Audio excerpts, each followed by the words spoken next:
在热烈的人赛当中，阳明交通大学台南校区群联路甲伟创路正式动土。台南市长黄伟綽等各界贵宾拢出席，见证历史性的一刻。恭请动土，第一场开工顺利。这摆的三合合作投资超过23亿，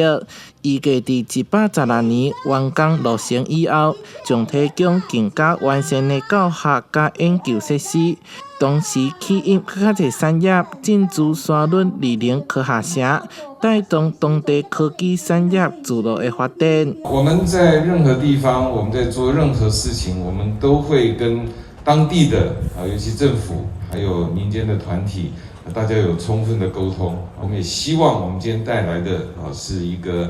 对于未来新的愿景、新的希望，这种跨领域新的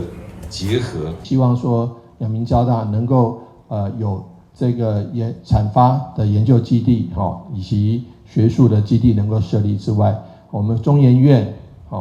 这个南部院区、工研院南部院区以及这个国家实验研究院也都这个进来了那产业界大家可以看到 AMD 也要在这边设立研发中心以及南台湾的分公司那我们都很期待。那更多产业的聚落也将在这边